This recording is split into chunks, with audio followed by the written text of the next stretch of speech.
Na farko dai na son yi gyara na magana ne na ɗora shi, Allah ne ya ɗora Abba. Amma dai muna ɗaya daga cikin tsani, kai ma ina jin kai ma tsani ne, domin watakila in a matsayinka na gogagge shi ka je ka jefa a ƙuri'a. Saboda haka dukkaninmu na mu tsani ne. Allah ya zai gwamna kuma yanzu ya zama gwamnan Kano, alhamdulillahi. Kuma ya zama gwamnan Kano a lokacin da ake buƙatar irin su wanda suke masu daraja, wanda za su zo su gyara abubuwa. Kowa ya ga abin da muka yi a baya, kuma kowa ya ga abin da ya biyo baya shekara 8 ɗin nan.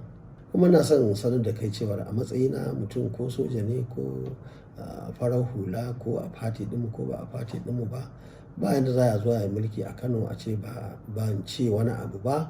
In an yi daidai zan faɗa. Su ma wannan a matsayinsu na maƙiya ko masoya a farko suka zo suka mai da kansu maƙiya, ai ban yi shiru a kansu ba. Duk abin da aka faɗa na da dama a matsayina na Rabi'u Kwankwaso ɗan jihar Kano, na da dama da zan yi magana. Kuma mulki ai dole da mutane za ka yi. Ni ma da na samu damar ne shekara 8 na mulki, har waɗansu guraren ai duk da su muka yi kuma aka samu nasara. Kuma Allah da wannan ma mun ga wani abu za mu sa baki na a gyara, ko kuma a daɗa yi in an yi abu mai kyau. Saboda haka ba wai Abba kaɗai ne ba, kowane ne ya zama, in Allah ya yarda, in ya yi daidai mu ce ya yi daidai, in bai daidai ba mu gaya masa mu ce bai daidai ba. Duk wani shirman da za a yi a waɗansu gurare na tabbata shirman za a yi wataƙila ma da ƙasa gabaki ɗaya, in Allah ya yarda ba za mu bi wannan layi ba kamar yadda muka yi a baya.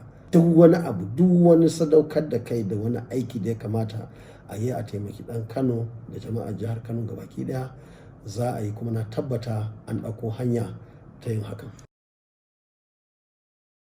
Za ka ne kake cewa na samu rashin nasara? Ai nasara na samu.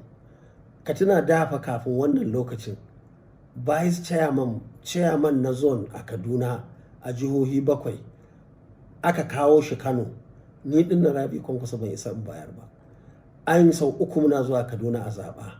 Wa'anda suke manyan wannan zone gabaki ɗaya suka ce ba za su taɓa yadda ba. Suka je suka so wani wanda ya mana anti-party, wanda suke ganin maki ne, suka zo suka ce dole shi zai zama. Wannan fa shine fa asalin rigimar. Yanzu fa ni ne national leader na wannan party tamu. Fatan nan ana maganar ta, fatan nan darajar ta sama take yi. Yanzu ina PDP take. Ina wa'anda suke cewa ba za a bani zonal chairman in ba wani, ko in sa wani a wanda ya dace a jihar Kano ba, suna ina. Da yawa daga cikin su ma ko gabaki ɗayan su duk sun ci ƙasa. Wannan ba za ka gode wa Allah ba? Saboda me zan yi fushi?